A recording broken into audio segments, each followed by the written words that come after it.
Good morning, my beautiful brothers and sisters in Yeshua. Today is Wednesday, the 24th of April 2024.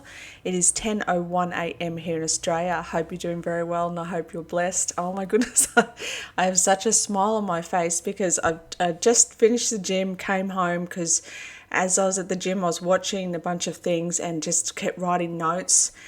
And I got home and started getting straight into study, and all this stuff started coming to me. Praise our Heavenly Father in heaven, His holy, holy, holy name.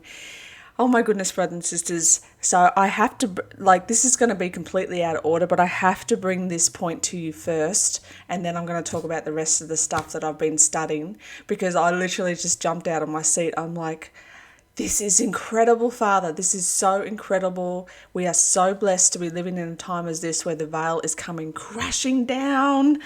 Okay, so a bit of a backstory.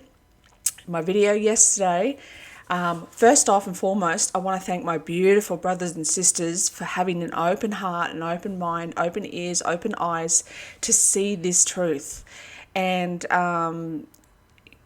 it just really, really warms my heart how beautiful and how kind you have all been. I really, really appreciate that. And I know there's been a couple of people who are like, nah, I don't want to hear it. And you know what? I still love you so much, brothers and sisters. And like I said, I will be here when, Father drops it on your spirit and opens, a conviction for you about this subject. I know it's harsh because of things that we've been brought up with from the moment of birth, right? So in my video yesterday, I talked about the only thing, brothers and sisters, that we need is Jesus's words. Jesus's words, okay? And I would even go as far to say just Matthew, Mark, and Luke, okay? And I will get to why I'm going to leave John out. But you've got to hear me out, brothers and sisters, because I've just found something incredible. And I know it is only Father that is showing me this. Okay, so many of you, who go down these paths to seek the kingdom of heaven, to seek absolute truth, you would have heard the contention of the Pauline Gospels or doctrines, right? Which is pretty much everything written after the book of Acts, okay? So everything from the book of Acts onwards all the way to the book of Revelation, I think Paul writes, okay? There may be, because I think Luke supposedly wrote Acts. I'm not 100% sure there, but I know that Paul wrote the majority of, the New Testament doctrines, words and stuff like this. And, yesterday I found so much. Last night after I did the video, I just went back into study and was looking for proof about how the book of Revelation is a playbook, is the elite's playbook. And they've added that in there because when the Council of Nicaea, and I mentioned this in my video, and it's just been proven to me more and more and more the more I study this. The Council of Nicaea was there to, fix up the damage that was done by what Christ did on this earth. I'm telling you, brothers and sisters, they had to clean up the mess real fast. And this is why they came and they made these weird doctrines like the Trinity doctrine. And, Jesus himself, brothers and sisters, when the guy comes up to him and says, "Good master," and then Jesus says, "Who are you calling good? There's only one good, and that is our Father in heaven. Only him shall you serve." Okay, let's not beat around the bush. The Trinity, the veneration of the virgin birth, all of this stuff was added by this Council of Nicaea, which is effectively the Jews turned into the Jews and the Romans are one and the same, okay? The Roman Church, they got together, they decided they needed to cover their tracks, they needed to clean up the damage. And basically they were like, how can we, it's well known that Constantine, right, he wasn't a so-called Christian, but he needed to unite everybody. So what do? They create more gospels and more doctrines to go into the Word of God, Anyway, so what I'm trying to get at, brothers and sisters, is the book of Revelation is definitely a book, and I will show you some proof about who wrote the book of Revelation, why it is a Masonic addition to the Bible. But what I want to talk to you right now, what of this massive revelation I've just had now, and I'm coming on here to give you, is Paul. Okay, so I type in, because basically I did a study, right? And how it came to be is the word Christ. Okay, the lady that I linked to you in the last video that I did, where she did a 3-hour video and a 6-hour video talking about Yahweh being Satan. Okay, the whole Old Testament, pardon me, is Satan. And if you're only new here, please go watch the previous video. Okay, so don't just go, what? Just watch the previous video. Plenty of scriptures. But anyway, getting back to the word Christ. So this lady mentions that Jesus did not want to be called Christ. And she made some very good points. And I was a little bit like, I've got to look into that more, okay? And, oh my goodness, brothers and sisters, this explains why it's called Christianity or Christianity. It just makes so much sense to how much we've been deceived. And so, as you can see here, the word Christ, okay? We can go to other translations of the word Christ. I had it before. But anyway, you go and have a look. There's all the translations that's listed up here, all of these translations on the side here, all of them bar 2 or 3 use the word Christ. Okay, whereas the New Living Translation, okay, we'll go here, the New Living Translation, does not use the word Christ until the book of John, okay, until the book of John. Now, I just stay with me, brothers and sisters, okay, so let's go to Matthew 24. Look what Jesus says, Matthew 24. Okay, and we're going to go back to the King James Version. Okay, so this is the well-known, the disciples, what are the signs of your coming and of the end of the age and all this kind of stuff, okay? He says, Jesus answered him and says, take heed that no man deceives you. For many shall come in my name, saying, I am Christ, and shall deceive many. Okay, you're going to hear of wars, rumors of wars, all this stuff, nations, kingdoms, earthquakes, etc. Down here. And many false prophets shall arise and deceive many. Okay, so where else does it say?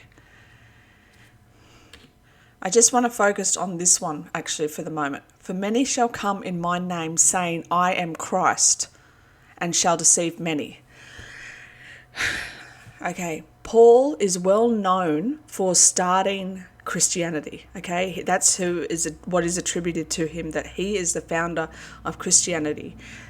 He is a Roman Jew, brothers and sisters. He's a Roman Jew, and he also, what do you call it?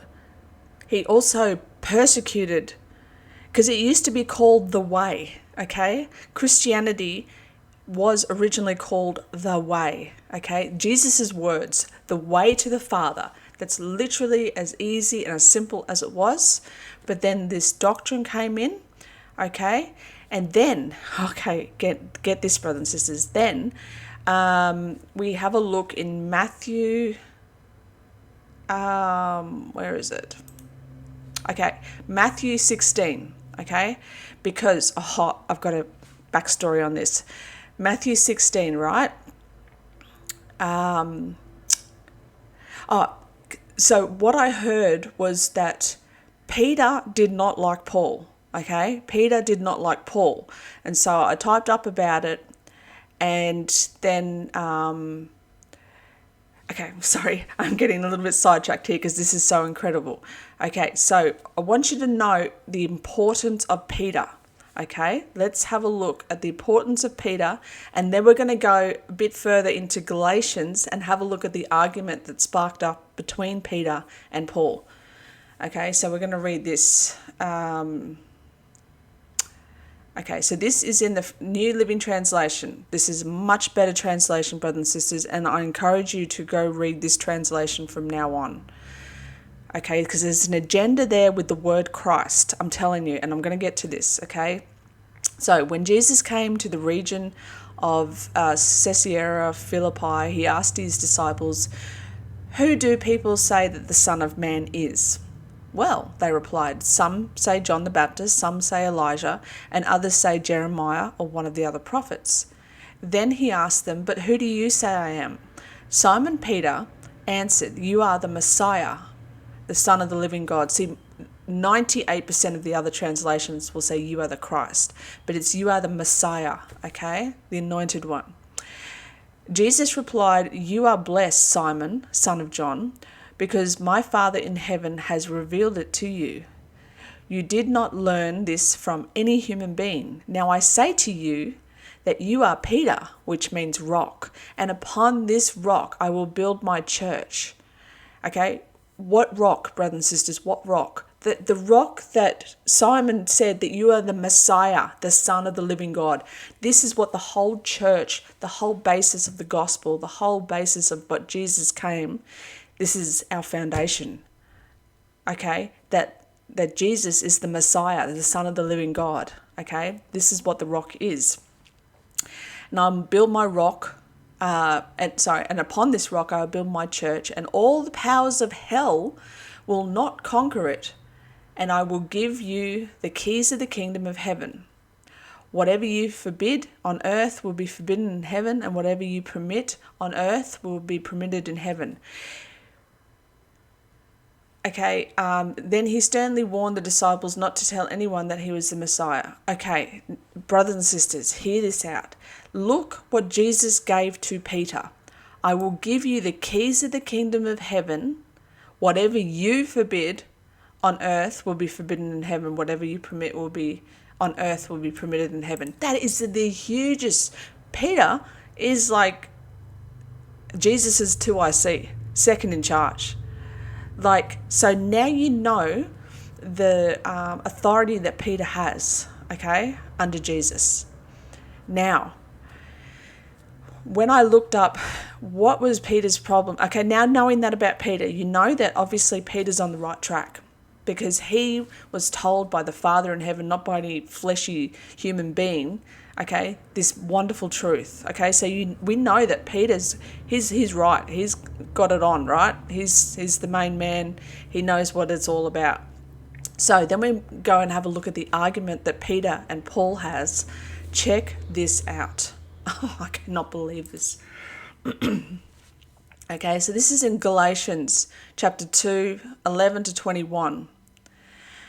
But when Peter came to Antioch, I had to oppose him face to face. This is Paul talking, okay? So when Peter came to Antioch, I, Paul, had to oppose him face to face, for what he was doing was very wrong. When he first arrived, he ate with the Gentiles. Oh my goodness, God forbid that. This is exactly what Jesus did, right? He ate with the Gentiles. When he first arrived, he ate with the Gentile believers who were not circumcised. But afterwards, when some friends of James came, Peter wouldn't eat with the Gentiles anymore. He was afraid of criticism from these people who insisted on the necessity of circumcision.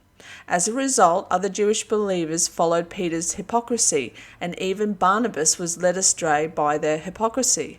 When I saw that they were not following the truth of the gospel message, I said to Peter in front of all the others, "Since you, a Jew by birth, have discarded the Jewish laws and are living like a Gentile, why are you now trying to make these Gentiles follow the Jewish tradition?" Brothers and sisters, Paul is literally saying right at the beginning, I'm going to go face to face with this Peter fella. He's really wrong. He's eating with the Gentiles because they're not circumcised, right?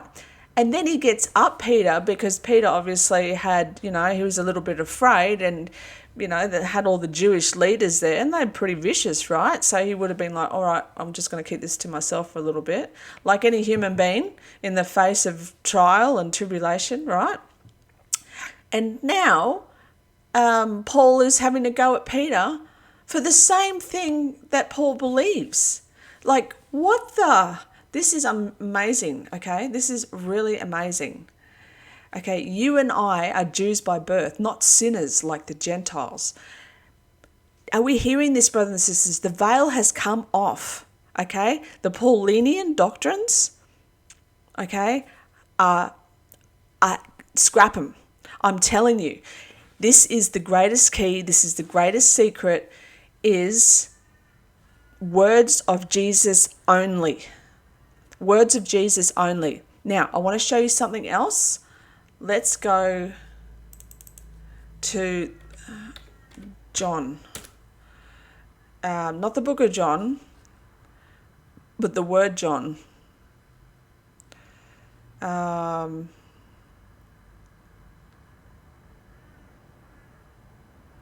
will find it. Okay, it's in the book of Matthew, chapter 11, it's 12 and 13. Okay, from the time John the Baptist began preaching until now, okay, from when John was preaching until now, okay, because Jesus came and he was baptized by John, so it was a fulfillment of what John was talking about. The kingdom of heaven has been forcibly advancing and violent people are attacking it. Okay. And Matthew 11:13, listen to this. For before John came, all the prophets and the law of Moses look forward to this present time. Brothers and sisters, what this is saying is there is no more prophecy after John the Baptist. Jesus literally fulfilled everything. He fulfilled everything, brothers and sisters.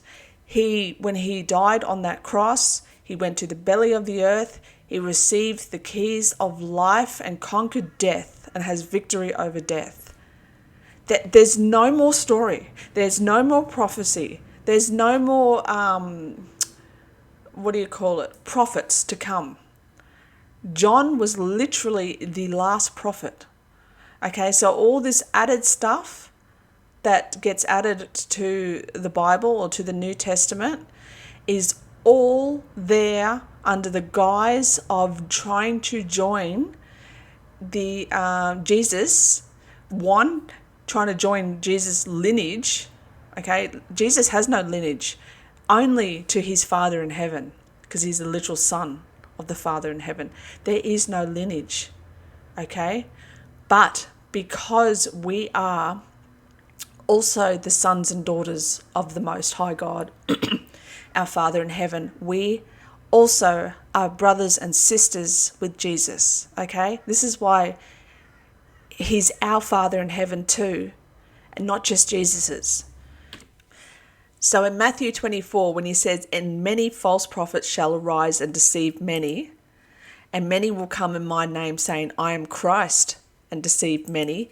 This is it, brothers and sisters. This is it. I'm telling you, everything after the words of Jesus is null and void. This makes so much sense as to why the whole rapture theory, all of this, the book of Revelation, brothers and sisters, the book of Revelation is just the Masonic, Jesuit addition to, it's a 66 book, okay? And it talks about, the seals, right? The Freemasons, the Masonic temple and all that, they have this, the Solomon's temple, right? With the 6 keys. This is the 6 seals. The reason this is in here is to keep, the reason the book of Revelation is in there is to keep control over the people under the guise of fear and constant looking, instead of living the words of Jesus Christ. Everybody's looking for the rapture.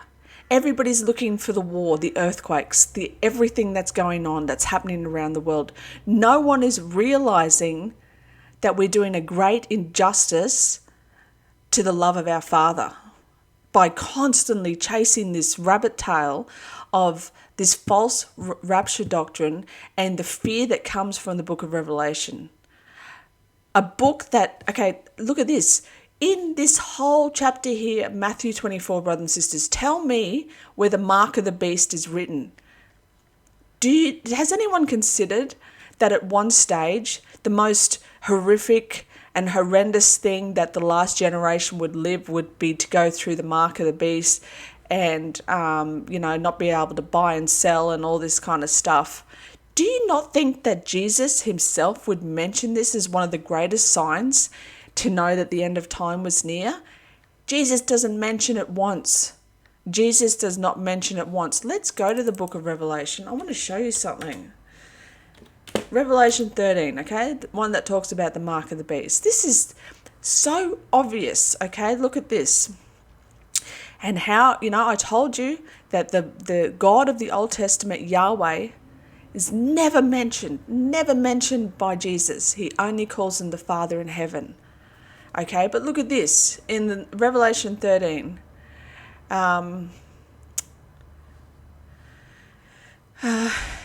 verse 4, and they worshipped the dragon, and they gave power unto the beast, and they worshipped the beast, saying, who is like unto the beast, and who is able to make war with him? And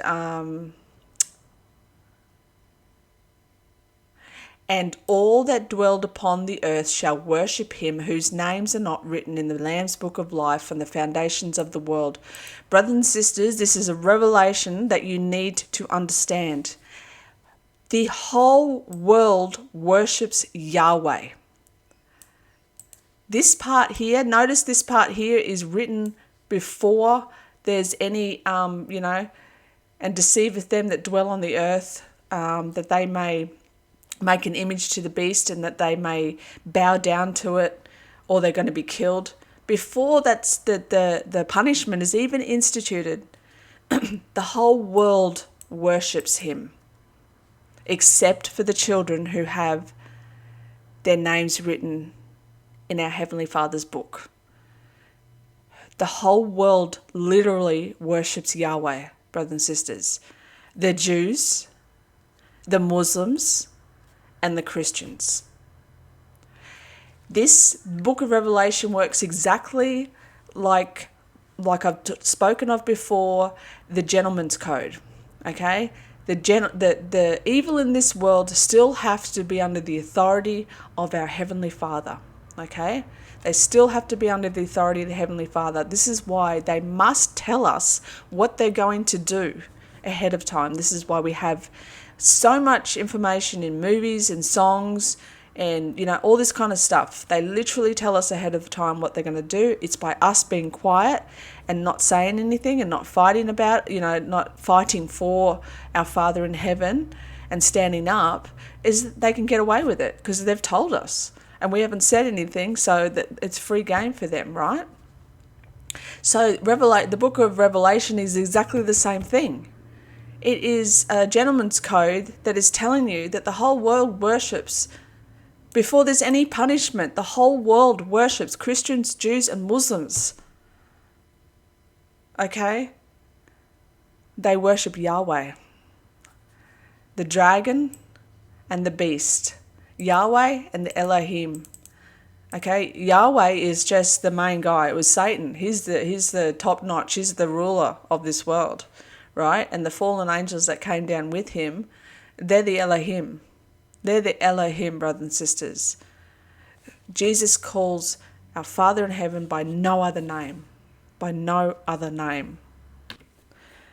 Okay, so when I was watching more information about, the description of Yahweh in the Old Testament, it is a draconian description. It's the dragon, okay? The smoke comes out of his nostrils. He's forever killing. He's forever... Anyway, go watch the previous video. I'm not going to get back into that now again here. But what I want to mention is somebody wrote a comment under someone's video talking about Yahweh being the dragon. And I just have to read this comment because it is literally the key. Okay, this person wrote, I believe if more people knew this, atheists wouldn't hate God so much. If you really listen to their angry words, it's clear many know we have a creator, they just hate him. And given the Old Testament, they can easily make a case for doing so. I'm very glad you're making these videos. Thank you for being a beacon in a very dark world. Brothers and sisters, that's such a brilliant comment. And I'm like, oh my goodness. Imagine the gathering to Father's kingdom. All the atheists, all the people who have walked away from church because of the contradiction of our loving Father in heaven versus the Old Testament, evil, wicked, destroying, bloodshed, slaughtering God of the Old Testament. No wonder so many people have walked away and said they hate God. You know, no wonder, brothers and sisters, this could be what we need to bring the fold back into the kingdom of heaven. I mean, this is amazing information. This is absolutely amazing information. Now, I want to share something with you. I came across. Okay, this is incredible. The early history of the Millennium teaching. This is another reason why the book of Revelation is just false. The whole idea of the millennial teaching, brothers and sisters. All right, let's go to this website.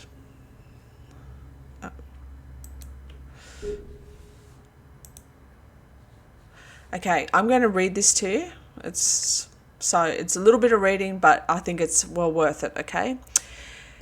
So, the Millennium doctrine started in the Millennial doctrine started in an ungodly heretic by the name of Cerinthus, who lived in the 1st century. It is true that the Jews generally believed that the Messiah would establish a literal or earthly kingdom, and even some of them believed that Messiah's reign would last 1,000 years. We are here given an extract from Neander's History of Christian Dogmas, Volume 1, page 248. The idea of a millennial reign proceeded from Judaism. For among the Jews, the representation was current that the Messiah would reign 1,000 years upon the earth. Such products of Jewish imagination passed over unto Christianity. As before stated, Cerinthus was the first to attempt to introduce this doctrine under Christianity. Let history speak.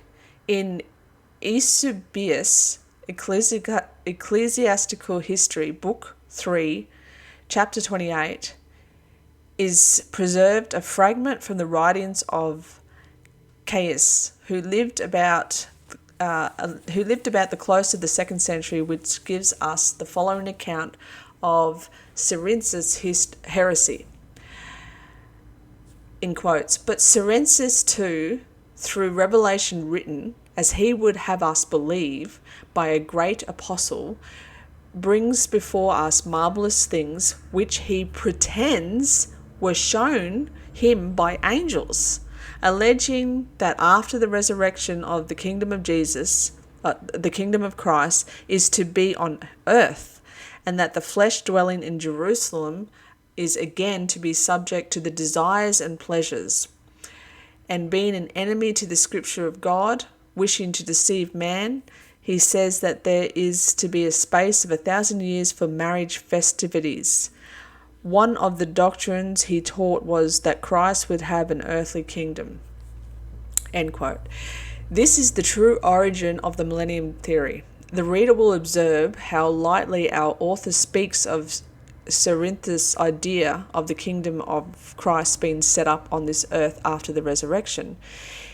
He says this doctrine was something which he, Cerinthus, pretends was shown to him by angels. Okay, so I won't, for the sake of time, I'm not going to read this whole article. I'll link it. You can read it for yourself, brothers and sisters. But in other words, this fella, Cerinthus, just came up and he was a Jew, and he just, again, the addition, he added it on. He added it on, brothers and sisters, for the idea of futurism, to continuously always look, to be distracted. Isn't this what they do best? They distract. Okay, and again, I want to show you this article. Why is St. John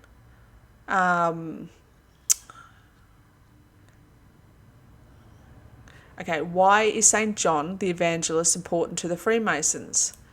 Okay, and this is from a Masonic mentor. Okay, and here, I've got it on my word pad here, down here. Look at all these when you type it in, okay? When you type in John of Patmos and Freemasonry. Look at all these, okay? That's just a few of many, many, many, okay? That they honour him so highly, brothers and sisters. And why do you think it's all symbolic? What are we known for? What are they known for in today's society? By their symbols will be their downfall. Okay? They hold St. John the Divine in a very high regard. That's their patron saint. That's their patron saint, brothers and sisters. Okay? The book of Revelation, this is why not one biblical teacher can agree with the other, with somebody else on the same. Everybody's got their own idea of what Revelation means. No one can come into, unison. There's a reason for that, brothers and sisters. It's a mystery. It's like the mystery of, these ritualistic sects and stuff, I'm telling you, brothers and sisters, nothing but the words of Jesus. And he said that John was the last prophet. John was the last prophet. Jesus came to do away with the old laws, okay? And, let's go here. Matthew 5. These are what I call the love laws, okay, that replace the old Yahweh laws. This is the Beatitudes. God blesses those who are poor, and, all of that kind of thing. Teachings about the law. Don't misunderstand why I've come. I did not come to abolish the law of Moses or the writings of the prophet. No, I came to accomplish their purpose, to complete it. Okay, I tell you the truth, until heaven and earth disappear, not even the smallest detail of God's law will disappear until its purpose is achieved. What purpose, brothers and sisters? It's a very hard habit to get out of, that Jesus, the Messiah, will die on the cross and get the keys of life and conquer death, okay, and conquer sin, okay. So here, let's go to the King James, just because that's what we know, okay. That's what we've known for so long, that we've been told. That is the authoritative version of every church. No one should have any other versions but this. Agenda to the max. But we're going to stick with it for the sake of what I'm trying to say here. Okay, you've heard it all. You have heard it that it was said of them of old. Okay, of old means the Jews, right? Under the Yahweh law, thou shalt not kill, and whosoever shall kill shall be in danger of the judgment. But I say to you that whoever is angry with his brother without a cause shall be in danger of the judgment, and whoever shall say to his brother, Raka, shall be in danger of the council. But who shall say, thy fool, shall be in danger of hellfire. Therefore, if thou bring thy gift to the altar, okay, the gift, not the sacrifice, okay. Therefore, if you bring the gift to the altar and remember that the brother, what your brother has against you, leave the gift before the altar and go thy way. First be reconciled with your brother and then come and offer the gift. Okay?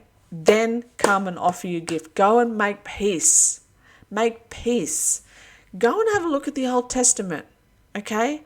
If Yahweh was pissed off, which was 90% of the time, it was just outright genocide of man, woman, child, infants, babies within the womb, slaughtering of billions, if not trillions of animals continuously. I'm telling you, brothers and sisters. Okay, you've heard it of old that they said, do not commit adultery, but I say unto you that whoever looks on a woman with lust after her has committed adultery with her already in his heart. Okay, so he is giving the love law, okay, which is so much deeper because it goes to the heart. It goes to the heart. It's not an outward thing. Like I can go kill somebody and then just go slaughter a cow and, get some blood sprinkled on me and I'm all good. It doesn't work like that, brothers and sisters. It's because of the hate in the heart. That's what starts it. That's what starts eventually to want to kill somebody. If you don't address that hate in your heart, if you don't put down your gift for Father and go off and make right with your brother. Why do you think the Lord's Prayer says, or our Father's Prayer says, our Father who art in heaven, hallowed be thy name, thy kingdom come, thy will be done on earth as it is in heaven. Please give us this day our daily bread and forgive us as we forgive others. So this is why he says, if you don't forgive others, how can your Father forgive you?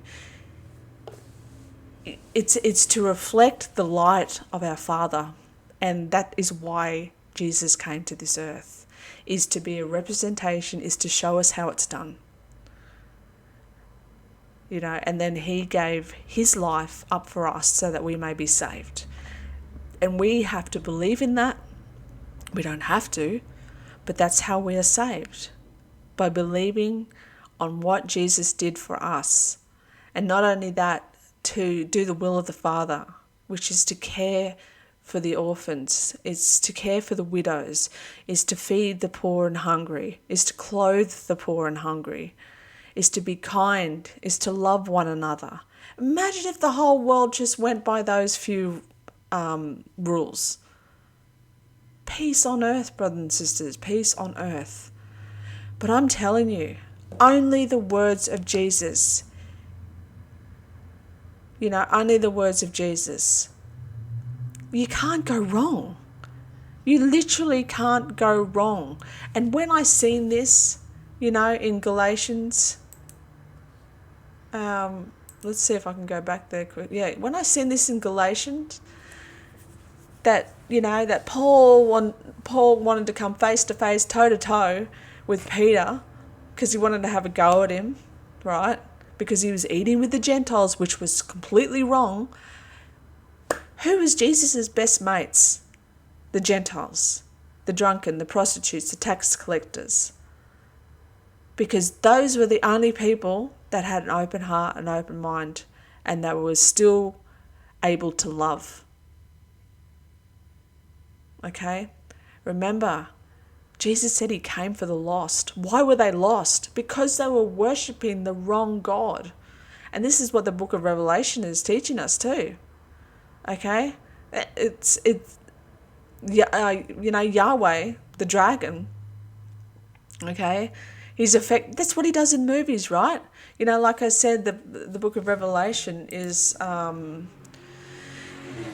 like the movies, they have to tell us what they're going to do ahead of time. He's doing the same thing here. He knows that he's going to be destroyed. He knows that he's going to be thrown into the lake of fire. But that doesn't stop him, because he's so full of hate, so full of pride, so full of evilness and wickedness and just darkness. But they're still under this rule. But they've got to let us know ahead of time. And it's our job. It is literally our job that our soul does not sleep until we find and conquer all of this garbage and lies and deception that's been put before us. And this is why it says, seek the kingdom of heaven first, and everything will be given to you. If you really, really, really, really, truly want to know, it will be revealed to you. Ask, and it shall be given. Knock, and the door's going to be open to you. And just a quick thing on why, I say Matthew, Mark, and Luke, and I'm still not 100% on this yet, but I'm still a bit wary of the book of John. Okay, I'm still a bit wary of the book of John. The reason is because they pull so much out of, out of the doctrine, like they pull so much doctrines out of the book of John, like the Trinity doctrine and everything like this.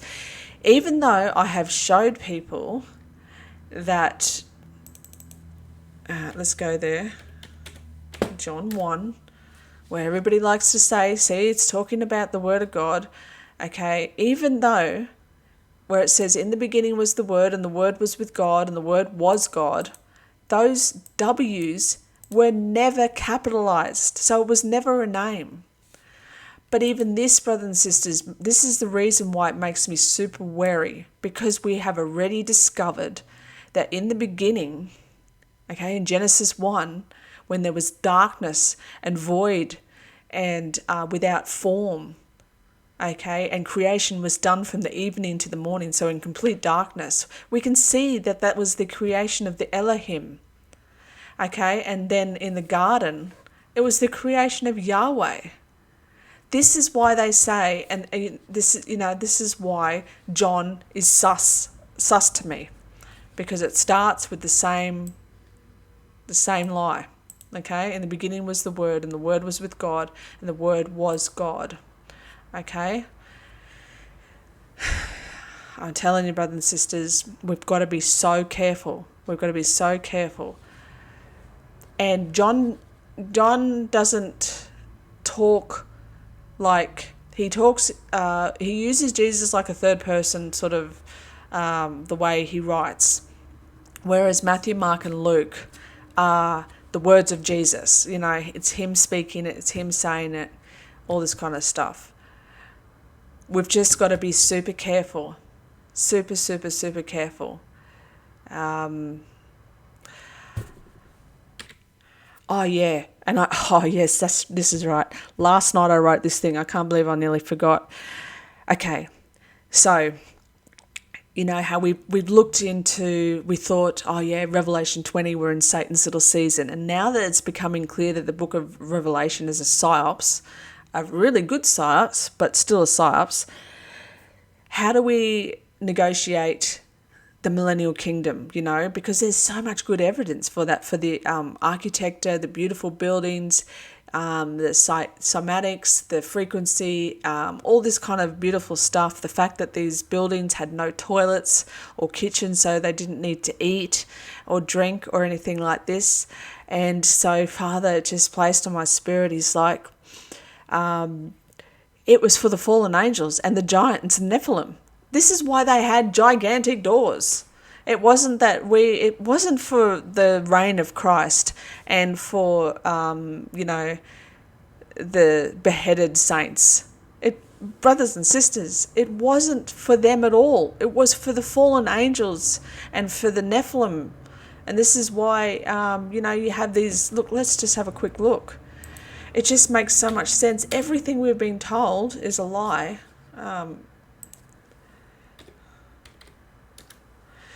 Everything we've been told is a lie. Let's go to images and we'll go giant doors. Okay, on these, look at this. Okay, giant doors. Look at this one.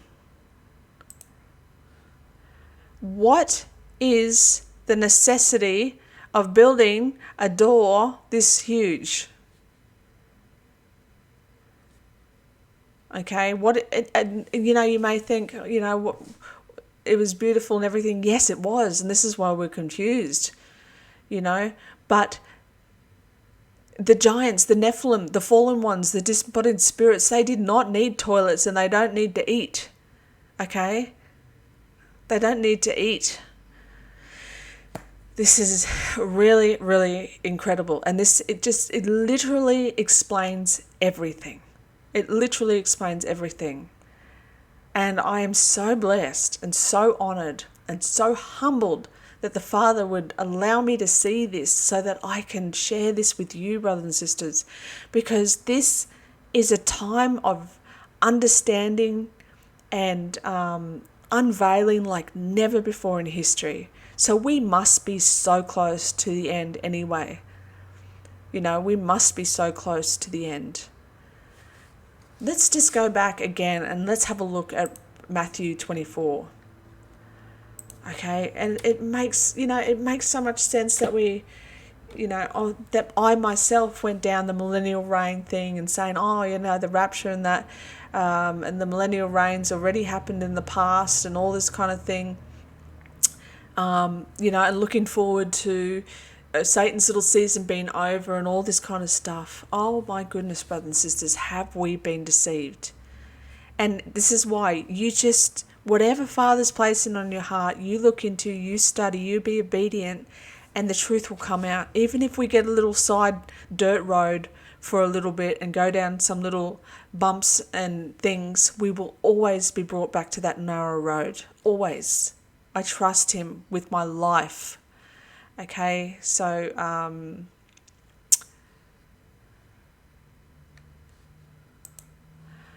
Matthew 24. Okay. So let's just read this, okay? Let's read the whole chapter. And Jesus went out and departed from the temple, and his disciples came to him to show him the building of the temple. And Jesus said unto them, See ye not all of these things? Verily I say unto you, there shall be not left here one stone upon another that shall not be thrown down. And as he sat upon the Mount of Olives, the disciples came to him privately, saying, Tell us, oh my goodness, something just came to me. Something literally just came to me. The temple. In the book of Revelation, right, it's all, the temple's there. They've been, John was asked to measure the temple and the New Jerusalem. Oh, brothers and sisters, the New Jerusalem is, made with all these gems, and the same gems that, that Satan was covered in the book of Ezekiel. Oh my goodness, this is mind-blowing. It's all about the temple for them. It's all about a physical, earthly rulership. This is why they try and link Jesus with David, okay? Saying that he's David's son, but Jesus even debunked that and said, how can David say the Lord, but yet I'm his son? He's like, you crazy fools. But okay, so it's all about the temple for them. This is why, oh my goodness, the New Jerusalem, they think this is their earthly temple that they're going to rule and reign with. Wow, okay. So see all these things, there shall not be left one stone upon another that shall not be thrown down. And as he sat upon the Mount of Olives, the disciples came to him privately, saying, Tell us, when will these things be? What shall be the sign of thy coming and of the end of the world? And Jesus answered and said unto them, Take heed that no man deceives you. For many shall come in my name, saying, I am Christ, and shall deceive many. Okay? Or come in my name saying, I am Christ. Be careful of those people who come in my name and say that I'm Christ. You will hear of wars and rumours of wars. See that you're not troubled, for all these things must come to pass, but the end is not yet. For nation shall rise against nation, and kingdom against kingdom. There shall be famine, pestilence, earthquakes in diverse places. All of these things are the beginning of sorrows. Then they shall deliver you up to be afflicted, and shall kill you, and ye shall be hated of all nations for my name's sake. And then shall many be offended, and shall betray one another, and shall hate one another. And many false prophets shall rise, and shall deceive many. And because iniquity shall abound, the love of many shall grow cold. But he that endures to the end, the same shall be saved. And this gospel of the kingdom shall be preached in all the world for a witness unto all nations, and then shall the end come. When ye therefore shall see the abomination of desolation spoken of by Daniel the prophet stand in the holy place, whosoever readeth, let him understand. Now I want to stop here because I've got to show you something. This is incredible.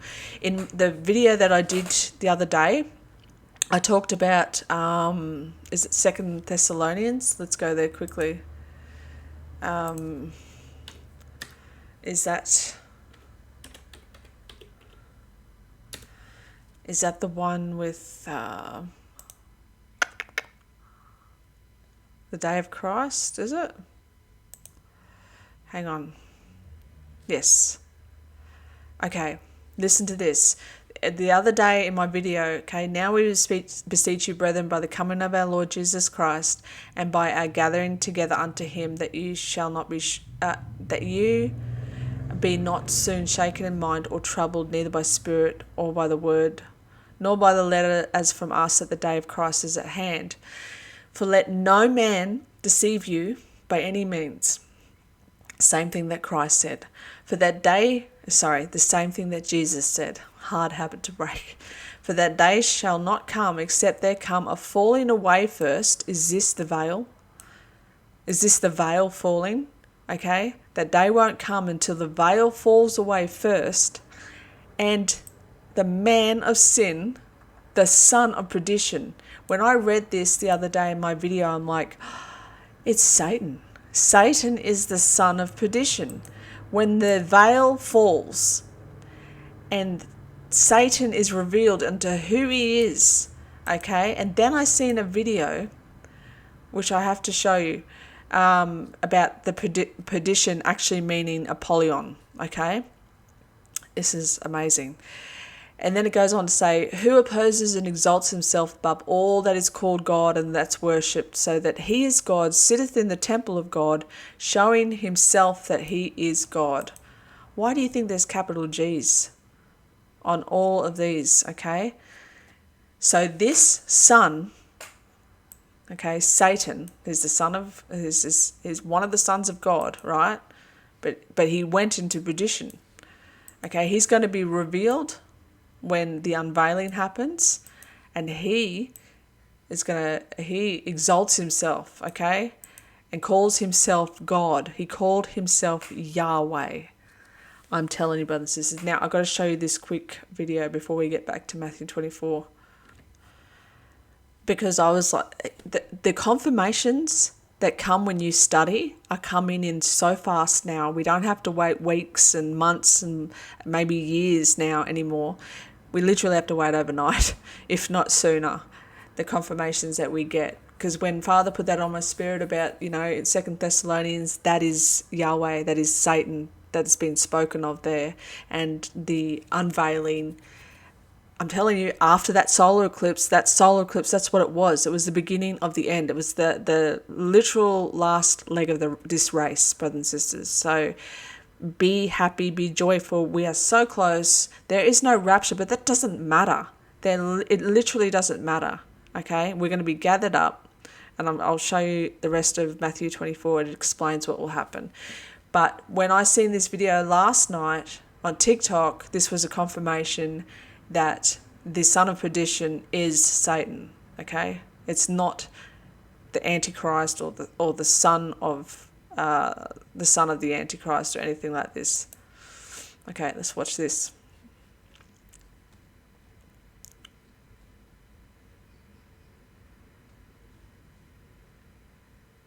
Left inside humanity. What do we got to do? We got to create a new breed of humanity. Exactly what the transhumanists are saying now. The mystics of old were saying the same thing. The day will come when we will need to rejuvenate, recalibrate, alter, re-engineer humanity so that once again we can be an offspring of the immortals. But why should Christians care about a Sibyl's prophecy on the Great Seal heralding the return of Apollo? Because the Bible identifies the god Apollo as the same spirit, verified by the same name, that will inhabit the political leader of the end times new world order. 2 Thessalonians, let no man deceive you by any means, but that day shall not come except there come a falling away first, and that man of sin be revealed, the son of perdition. This is the Greek word Apollyon, which is the Greek's way of saying what we call Apollo. Apollia, Apollyon, Apollo. Revelation 17:8 ties the coming of the Antichrist with the return of Apollo. The beast that thou sawest was, and is not, and shall ascend out of the bottomless pit and go into perdition. Apollia, Apollo. And they that dwell on the earth shall wonder, whose names were not written in the book of life from the foundation of the world, when they behold the beast that was and is not and yet is. This phrase is held by many theologians who believe that it pointed to either a spirit or a personality that existed on the earth, was dead at the time or gone at the time of the writing of Revelation 17:8, but who will return in the latter days to either be or to possess the Antichrist. Both the Bible and ancient records and the prophecy on the Great Seal tell us it is Apollo. He is equivalent to the Egyptians as Osiris. In the Old Testament, he is called Nimrod. If we had had time, we would have talked about this question, but how could Apollo, Osiris, Nimrod possibly return in flesh or spirit as Antichrist? But it has to do with the Cumae Sibyl's prophecy of a new breed of men, and the same thing that I was talking about. Well, there it is, Genesis 10:8, and Cush begat Nimrod. He began to be, this is the Hebrew halal, which means either ritualistically, he began to change sexually or to change genetically, or it can flatly just refer to the same thing when the Bible refers to all flesh having become corrupted upon the earth. He began to change genetically, and as he did, what did he become? A mighty, a Gibborim in the earth. He immediately sets out to build a tower. His eyes were opened, like we talked about last night, to new modes of perception, what the transhumanists want. Suddenly he saw something. He wanted to build a tower whose top would reach into the heavens. Roosevelt and Wallace believed it. Here's Nicholas Roerich holding the sacred casket. Wallace was a devotee of Nicholas Roerich. I went to the house of the temple. I want to know if there was anything to this, so I went to the lion's den. I had people praying and fasting for me. I took my wife. We went to the house of the temple. We went to the headquarters of the Scottish Rite Freemasonry in Washington, D.C. on 16th Street, and not on a public tour. We went and met privately with 2 Freemasons of the 33rd degree order. They took us inside. They answered every question except one. I'm going to tell you what that question was. When we went into the sacred room there, the chapel, with its giant altar, and I looked up at the 36-paneled magic 666 square that is used during the raising ceremony to bring forth the spirit of Osiris from the underworld to incarnate him in every U.S. president.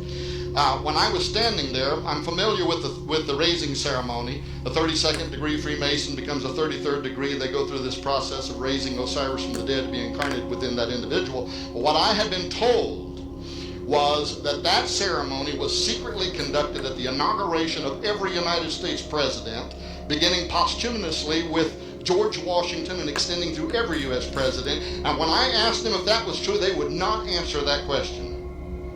One guy got nervous and walked out of the room. The other one just stayed nervous and stood looking at me. And my wife gave me a look like, "Don't press it, buddy." I believe the greatest conspiracy of all time is sitting out in Washington, D.C. It's also here at the Vatican. This is the ancient structural representation of the womb of Isis. This is the ancient structural representation of the erect male phallus of Osiris. Your capital city is laid out as a magical construct based on ancient Egyptian beliefs for the exact purpose of raising Osiris from the dead so that he could be incarnated within every U.S. president. That's the way the city's laid out. It's also laid out that way at the Vatican. Did you know, Noah, that when Pope Sixtus went and they got this obelisk, they took it from the ancient city of Heliopolis, what is called in the Bible the city of On.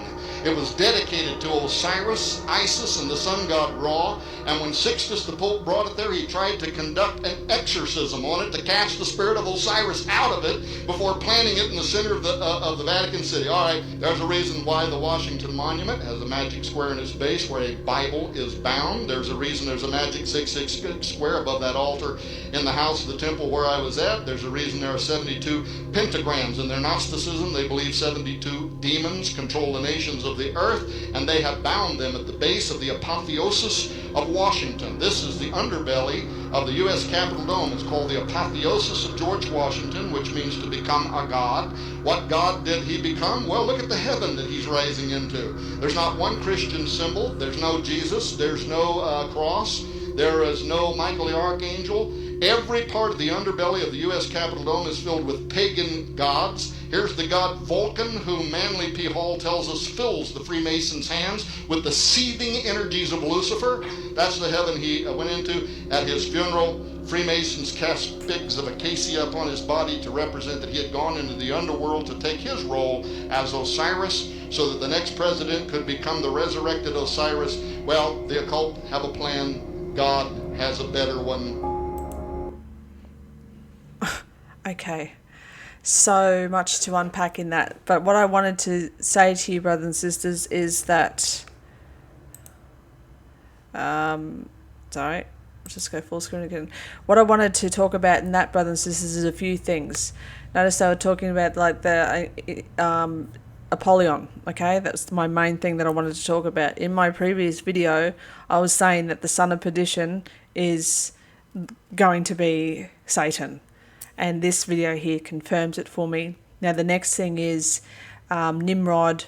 He was saying Nimrod and all those people, they are known as Apollon as well, right? So remember back the Hillary Clinton emails and stuff like this? Well, it was found out that she possessed the body of Nimrod. There's something to do with Nimrod. She dug it up. She had people dig it up for her, and that's why they're trying to do all this cloning and DNA manipulation and all this kind of stuff. Okay, so there's that one. And now the final thing that he was talking about. Spirit of Osiris out. Hang on, where are we? Yeah, so the Washington, D.C., like he was saying, every president that comes through there, brothers and sisters, they're doing some kind of ritual to try and bring Osiris out, as he explained it. I'm not going to try and say it because I get it all jumbled up. But go back and listen to that again. But basically, this is their ritual that they do on every president, okay? Now, speaking of presidents, look at the love for Mr. Trump, okay? I've always been sus on him. Those of you that have been with me for years, you know I've done many videos claiming that he was the Antichrist, okay? Because of the love following that this man gets. People put him over Christ because on the outward appearance, he looks like he's saving the children, he's bringing in the med beds, he's going to give us, this amount of money every month that we don't have to work for. It's just going to be wonderful, la, la, la. He's evil, brothers and sisters. And the thing that I've been wanting to mention, and I keep forgetting in my other videos, is, that man who set himself on fire outside of where Trump was getting trialed? Yeah, well, that guy, they played him off as being mentally unstable, okay, but he was not. He was not. Go and research that guy. I don't know, his stuff might be taken down now. Long story short, he wrote many blogs for years warning that Trump and Biden are one and the same. They're the same, they're different heads of the same snake, effectively, right? And basically what they're planning to do, what these people are planning to do to us is a worldwide coup. They're going to take over. That's their plans, right? That's their plans. Anyway, so this man effectively had to sacrifice his own life to bring attention to people looking into him and finding his blogs and stuff like this, where he was warning about this many years ahead of time. Okay? And so look into that for yourself, brothers and sisters, but I just had to bring it to you because it's super important. None of them, none of the elites, none of the presidents, none of the celebrities, all of that, they've all sold their soul, brothers and sisters. They've all sold their soul. This is why we hold fast to Jesus' words, hold fast to our Father in heaven, and nothing can come near us. Jesus gave us this promise in Luke chapter 10, verse 19, that I give you all power over the serpents, the scorpions, and over all evil, so that nothing will hurt you. He already won the victory over death, and he has the keys of life. Brothers and sisters, this is where it's at. I think I'll leave this video at that. Again, Paul, it's so obvious just with this one verse alone, about how Paul hated, the Gentiles because they weren't circumcised. What did Jesus come to do? To do away with all of that hatred and division. Okay, we are all offered the opportunity to have the inheritance, the same inheritance that the Son has, that Jesus has. You know, the Father offers this to us all. Okay, so let's get back to Matthew 24 and we'll finish up. Okay, so yes, this is why I showed you that video on Apollon and in 2 Thessalonians there, where it says, you know, that the son of perdition will be revealed. And I think this is what's happening now, is the son of perdition is Yahweh in the Old Testament, and that's been revealed. And when you therefore see the abomination of desolation spoken of by Daniel the prophet, stand in the holy place, let him understand. See, this very well could be this sacrificing that they're restarting up at the moment with these red heifers. Okay? It could be very well be a distraction as well, but I think it's highly blasphemous what they're intending to do, what Christ did away with, what Jesus did away with, what he came and died for. These Jewish people are trying to bring this about again. So this is why I truly think that we don't have long left anyway. Okay, so it says when you see this, okay, let those who are in Judea. It's just talking about those, the Jews, right? You got to flee.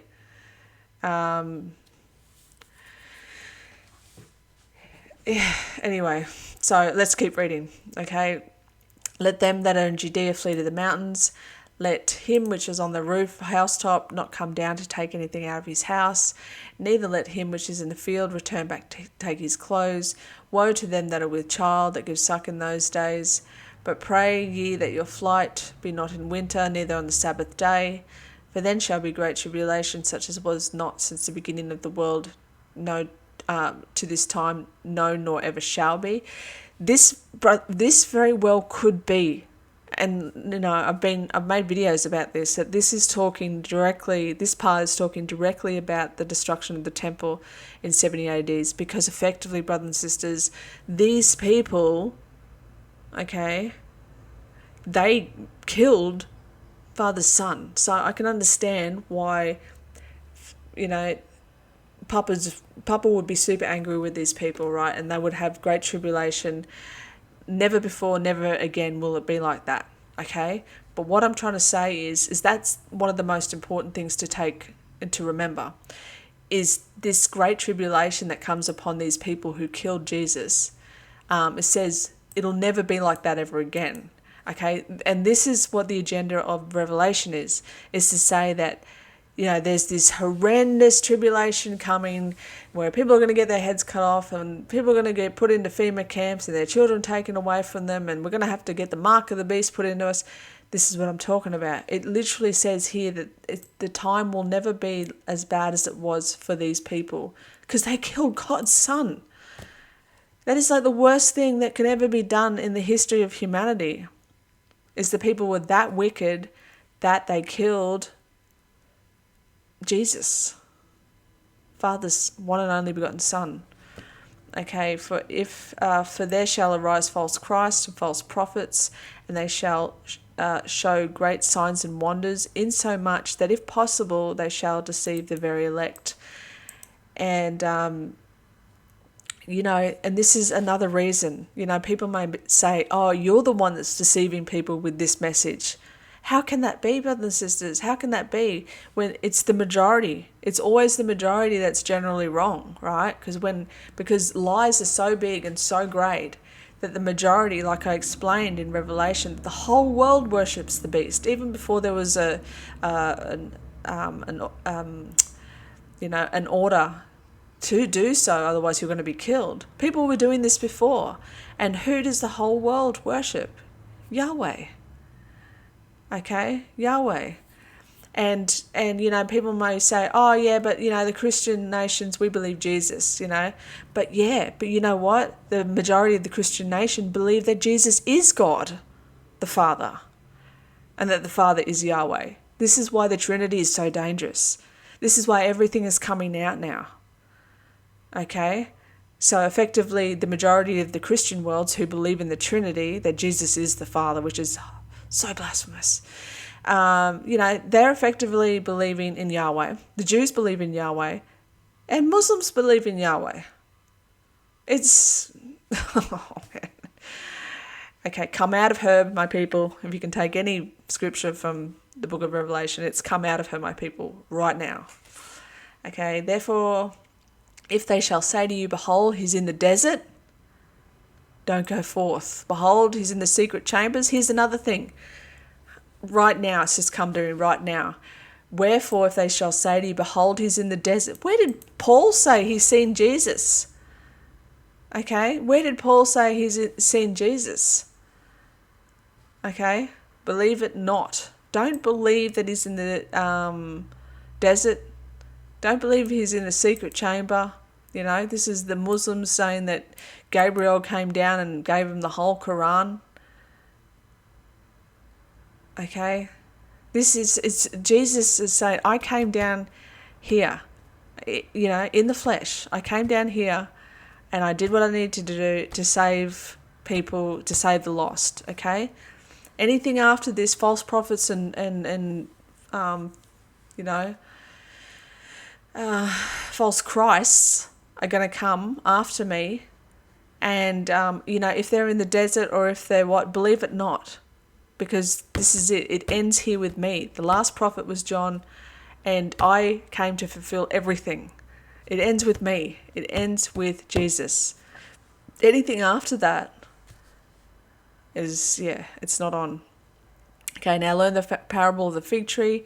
When his branch is yet tender and put forth leaves, the summer is nigh. So likewise, when you see these things, know that it's near, even at the doors. Verily I say unto you, this generation shall not pass until all these things be fulfilled. Okay, so this could all be here. That generation was literally the generation that Jesus was talking to. I very well can see that this still fits into Matthew 24 was talking about the destruction of the temple in 70 AD, because it was for that generation he was talking to. But now we have here, heaven and earth shall pass away, but my word shall not pass away. But about that day and about that hour knows no man, not the angels of heaven, but my Father only. Okay, but my Father only. So there's this here, 35 and 36, are separate to this event up here, which I truly do believe it is the destruction of the temple in 70 AD, because it was the crime that was committed, killing Father's one and only begotten Son, was so great that was the greatest tribulation that ever was, ever will be. But this is the end then. This is where we are right now, okay? Heaven and earth shall pass away, but my word shall not pass away. But of that day and that hour knoweth no man. Oh, yes, of course it explains that. Because this is why the disciples asked these questions. Tell us, when will these things be? What's that? Jesus just told them that, the destruction of the temple is going to happen. So they're saying, when will this be? What will be the signs of your coming? Okay? When will the temple be destroyed, and what will be the signs of you coming to do this? And what was the last one? And what's the signs of the end of the world? Okay, so Matthew 24 is broken up into 3 answers. Jesus gives us 3 answers: when it's going to be the destruction of the temple, when it's going to happen, how it's going to happen, and then he's going to start talking about the end of the world. Okay, now he's going to start talking about the end of the world. Where are we? Where was I?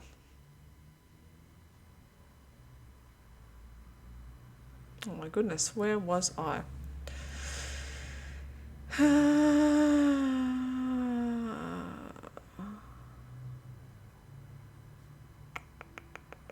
Hang on, I gotta find. I don't know where I am. I must have skipped over a whole section. Sorry about that, brothers and sisters. So,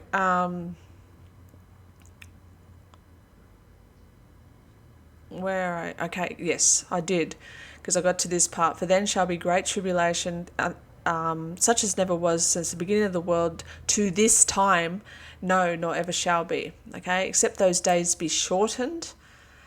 There should no flesh be saved, but for the elect's sake those days shall be shortened. That's talking about the destruction of the second temple in 70 AD. Okay, it was shortened to 3.5 years, exactly 42 months. That's written about in history. Okay. And then if any man, listen to this, if any man shall say unto you, lo, here is Christ, or there, believe it not. There we go. Paul kicked straight out of the water just with that one thing, what Jesus says. If any man shall say unto you, lo, here is Christ, or there, believe it not. There you go. There you go. See, Jesus' words only. He can prove everything or disprove anything that needs to be disproved. For there shall arise false Christs and false prophets, and shall show great signs and wonders, insomuch that if it was possible, they shall deceive the very elect. Behold, I've told you before. So he's telling you all this now so that you know when someone comes and says, hey, Jesus appeared to me, and now has made me the 13th apostle, and I'm this great guy, and I'm walking around all high and mighty, I'm a Jew, and I hate the Gentiles. It's obvious, brothers and sisters, it's so obvious. Wherefore, if they say unto you, behold, he's in the desert, don't go forth in the secret chambers. So read that. For the lightning cometh out of the east, and shineth unto the west, so shall the coming of the Son of Man be.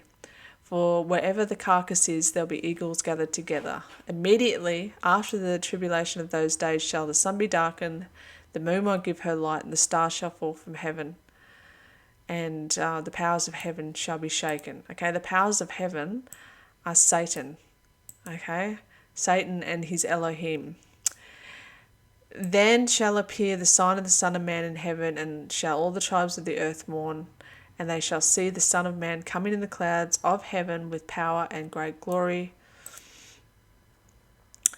And he shall send his angels with the great sound of a trumpet, and they shall gather together his elect from the four winds, and from one end of heaven to the other.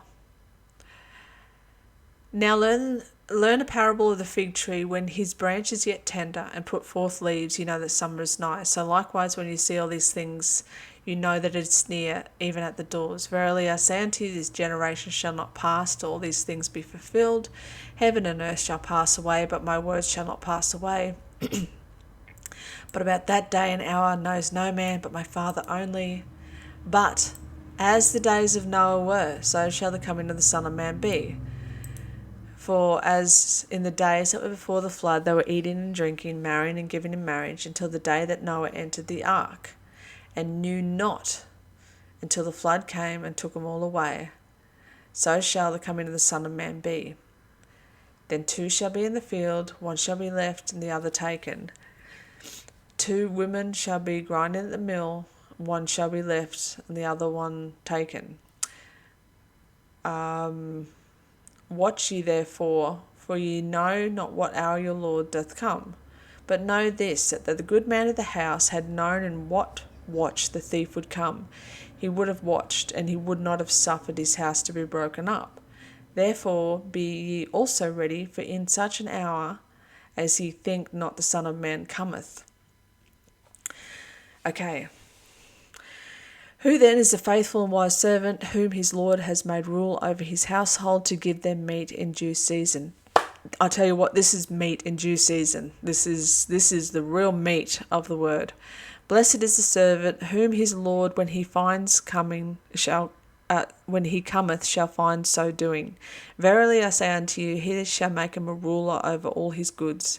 But if that evil servant shall say in his heart, my Lord delayeth his coming, and shall begin to smite with his fellow servants, and to eat and drink with the drunkens, the Lord of that servant shall come in a day when he looketh not for him, in an hour that he is aware of, and shall cut him asunder, and appoint him to his portions with the hypocrites, and there shall be weeping and gnashing of teeth.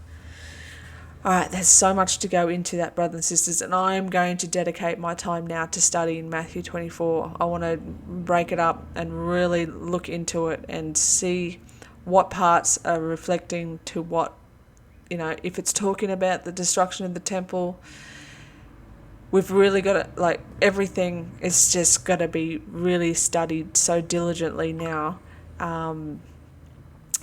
Because I want to come to this, I want to come back to this confidently. Okay, I want to come back to it confidently, because right now I'm seeing the destruction of the temple, but I'm also seeing a time in the future that that we're going to be gathered up, because I really can't see that there was a rapture, even though I said, like I said, we go on bumpy, rough roads sometimes and have a little bit of a side street. I really can't see that the gathering, or what we would call the rapture, has happened already in 70 AD. I just, there is going to come an end point to this. This can't just keep going on and on and on forever and ever, because he talks about coming back, when those people have destroyed the earth. And that's going to happen at any moment now with the nuclear powers. It's just going to take one person to press the button. So we're at that point right now, brothers and sisters, and I just know our Father's love for us. And so that's why now that's my promise to you, that I'm going to dive into Matthew 24, Mark 13 and Luke 21, and really just go over them and really, really, really study in history, have a look where we are, when we are, and who we are. Okay, so with that all being said, I hope this video has blessed you. I hope the Father blesses you, and I hope the Son blesses you. I hope you do your own research. Don't take what I said as anything. Take this all to the Father in prayer and do your own study, brothers and sisters. Get in the Word. Try and debunk me if you want, because that'll help you to study, and hopefully the conviction will be laid on your heart. All right. I love you so much, and I will see you in the next video. Bye.